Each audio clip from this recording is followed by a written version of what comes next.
Bonjour tout le monde, alors aujourd'hui nous avons une soupe de pois cassés avec ses croûtons à la crème d'ail. La soupe des pois cassés est originaire du Moyen-Âge en Europe. Elle est populaire en raison de sa simplicité et sa valeur nutritive. Les pois cassés sont abordables et riches en protéines. La recette a évolué au fil du temps, mais elle reste une soupe appréciée pour sa valeur chaleureuse et réconfortante. Tandis que la crème d'ail n'a pas vraiment un créateur spécifique, c'est une recette traditionnelle qui est associée souvent à la cuisine méditerranéenne, mais ses origines précises ne sont pas clairement définies. Passons maintenant aux ingrédients pour la soupe des pois cassés. Donc, il vous faut un morceau de beurre dans une casserole, un peu d'huile d'olive. Vous mettez les légumes. Vous avez carottes, pommes de terre et oignons, un peu de persil. Remuez le tout dans la casserole. Et on ajoute les pois cassés. Sans oublier d'ajouter les épices. Nous avons des épices de viande, du poivre noir, du poivron rouge et du sel. Après, on met de l'eau chaude et on ferme la casserole et on laisse les légumes cuire jusqu'à ce qu'ils deviennent tendres.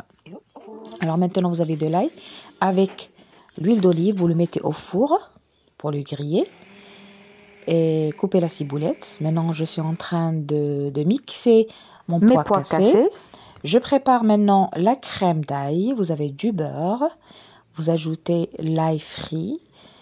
Un peu d'épices de viande, du sel et la ciboulette.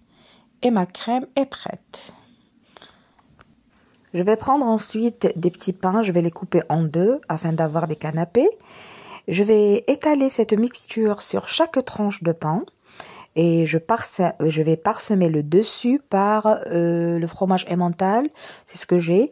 Mais vous avez le droit de choisir n'importe quel fromage qui vous plaira.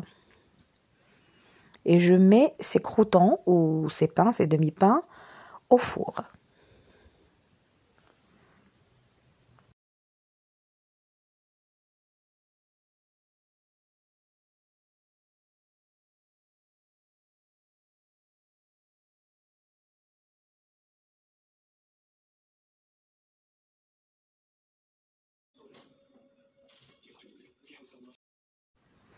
Voici le résultat, je vais les parsemer avec un peu de ciboulette et je vais mettre un peu d'huile d'olive sur ma soupe de pois cassés, un peu d'épices de viande et de cumin et je déguste avec les croûtons de la crème d'ail. Bon appétit et à la prochaine recette. Au revoir.